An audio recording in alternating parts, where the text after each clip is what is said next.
भारतीय बहुजन संगठन ने भीमराव अंबेडकर की 134वीं जयंती मनाई। आज झांसी में भारतीय बहुजन संगठन सामाजिक एवं शैक्षिक संस्था सभी के कदम शिक्षा की ओर के तत्वाधान में भारत के संविधान निर्माता डॉक्टर भीमराव अंबेडकर जी की 134वीं जयंती का भव्य आयोजन एक स्थानीय गार्डन में किया गया, जिसमें धम्म गुरु पूज्य भन्ने कुमार कश्यप महापरा अध्यक्ष बुंदेलखंड ऑल इंडिया भिक्खु महासंघ परीक्षा झांसी ने कार्यक्रम की अध्यक्षता की। भारतीय बहुजन संगठन के संस्थापक संरक्षक मुख्य अतिथि डॉक्टर विमल प्रकाश गौतम जवाहरलाल नेहरू पीजे रहे। वहीं उन्होंने बताया कि बाबा साहब के विचारों और उनकी धारणा को एक एक व्यक्ति तक पहुँचाने के प्रयास के चलते लगातार जयंती समारोह आयोजित किए जाते हैं।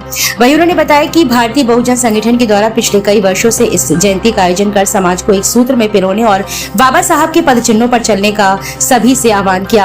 कार्यक्रम में चंद्रपाल गौतम, संतराम, कमल किशोर, करतार सिंह, अजय गौतम, गंगाराम चौधरी, सुनील कुमार, पवन कुमार गौतम, कैलाश नारायण, सतीश कुमार, राम मिलन आदि लोग उपस्थित रहे। ये कार्यक्रम झांसी में सत्यम गार्डन में चल रहा है। बाबा साहब डॉक्टर बी आर अम्बेडकर की 134वीं मैं हूँ doctor M S. Vimal, professor of English, government PG college Niwari, Madhya Pradesh. यहाँ सब लोगों तक क्या संदेश देना चाहेगा? संदेश ये देना चाहते हैं कि बाबा साहब अम्बेडकर का जो संदेश था वो ये है कि शिक्षित करो, संगठित करो, संघर्ष करो, किसी भी परिस्थिति में अच्छी शिक्षा प्राप्त करो और देश को संभालो, क्योंकि ये दुनिया का सबसे बड़ा प्रजातांत्रिक देश है और इस देश में अपने अपने हिस्से का काम सभी करेंगे तभी विकसित भारत बनेगा। जैसा कि हमारे प्रधानमंत्री जी 2047 तक का जो टारगेट करके चल रहे हैं, हर एक व्यक्ति की भूमिका उसमें महती भूमिका रहेगी। और बाबा साहब अम्बेडकर ने जो संदेश दिया था कि ज्ञान विज्ञान में किसी से पीछे न रहे और इस देश को अखंड बनाए रखें, तो देश ही पहले देश ही बाद में, ये उनका संदेश था। समाज को ये मैसेज देना चाहते हैं कि जाति, धर्म, भाषा, क्षेत्र के आधार पर किसी भी प्रकार से अलग न हो, हम लोग एक रहें। और जैसी कि संविधान की धारणा है कि liberty, equality, fraternity and justice, समानता, स्वतंत्रता, न्याय और बंधुत्व, ये सभी व्यक्तियों को मिलना चाहिए। One man one vote one value, एक व्यक्ति एक वोट एक कीमत, ये अवधारणा पर पूरा देश चले और प्रजातंत्र, सबसे बड़ा लोकतंत्र सफल बना रहे। ये बाबा साहब का संदेश। गुरु जी क्या कहना चाहेंगे? आज मुझे सबका बाबा साहब डॉक्टर अम्बेडकर जी की पूरे वर्ल्ड में, पूरे भारत और जम्मू द्वीप में, क्योंकि इसका नाम पहले जम्मू द्वीप था, तो बाबा साहब की 134वीं जयंती हर जगह धूमधाम से मनाई जा रही है। तो उन्होंने बोधिसत्व के रूप में जन्म लिया और उन्होंने लोगों को बिखरा हुआ समाज था, जातिवादियों में, वर्ण व्यवस्था में, और जो असमानता थी, उन्होंने समानता की बात की और बुद्ध ने समानता की बात की। तो उन्होंने कहा कि जो मनुष्य में मनमुटाव है, भेदभाव है, जातिवाद है और एक बुरे काले का भेद है इत्यादि, जो इसको दूर होना चाहिए। और हर कोई अपने, हर आदमी को, क्योंकि जो भारत का संविधान है, हर आदमी को जीने की स्वतंत्रता देता है। कोई किसी भी धर्म को मानता है, संप्रदाय को मानता है, उसे अपनी जो उपासना होती है उससे वो पूर्ण स्वतंत्र है वो करने के लिए। आज दिन लगातार चल रहा है, बड़ी संख्या में मोबाइल लियो आप। बाबा साहब की जन्मदिन पे सारे लोग आए हैं, मोबाइल, ये बहुत अच्छी बात है।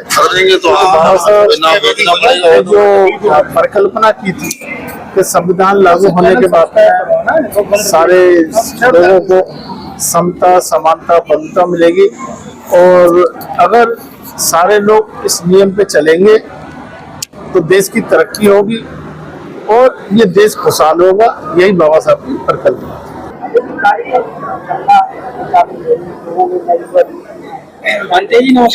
सबसे पहले तो आप सब मीडिया बंधुओं को भी आज बाबा साहब के जन्मदिन की बहुत बहुत शुभकामनाएं। और जैसा कि हमारे पूर्व वक्ताओं ने भी आपके सामने अपनी बात रही, पूरे देश में बाबा साहब का जन्मदिन मनाया जा रहा है।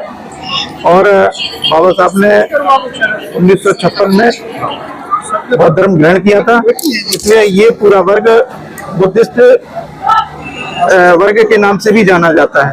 हम सब बुद्धिस्ट हैं और आज हम सरकार से ये मांग कर रहे हैं कि महाबोधि महाविहार जो 1947 नीति एक्ट है उसको रद्द करने की हम मांग कर रहे हैं। और 12 मई को जो है बड़ी संख्या में महाबोधि मुक्ति विहार जो हमारा मंदिर है उसको ब्राह्मणों से मुक्त करने का हम आह्वान करते हैं, पूरी जनता से आह्वान करते हैं। कई दिन आप लगातार देख रहे हैं, क्या कहना चाहेंगे युवा वर्ग को हम यही कहना चाहेंगे कि बाबा साहब के संविधान से प्रेरणा लें, बाबा साहब के जीवन से प्रेरणा लें, और हम तो आपसे भी कहेंगे कि मीडिया कर्मी आप भी प्रेरणा लें। आज जो गोदी मीडिया चल रही है उससे बचने का प्रयास करें, इस देश को बचाने की कोशिश करें। ये सिर्फ हमारी जिम्मेदारी नहीं है, मीडिया की भी जिम्मेदारी है। क्या कहना चाहेंगे कार्यक्रम को लेकर? देखिए, हमारे भारतीय बंधन संगठन लगभग 11 साल से कार्यक्रम कर रहा है, और इस कार्यक्रम में आप ये समझिए कि बाबा साहब के जन्मदिन इस कार्यक्रम को सफल बनाने के लिए और इसको निपटाने के लिए हम इस कार्यक्रम को हम लोगों ने जैसा भी किया हमने जो किया कि बाबा साहब उनके विचारों को, उनके सिद्धांतों को माने, क्योंकि आगे आने वाला समय इतना विचित्र है कि ना हम लोग उनके विचारों को मानेंगे ना उनको सिद्धांतों को मानेंगे। इसलिए ये है कि जो भी हम लोग को 11 साल का समय है वो बाबा साहब के लिए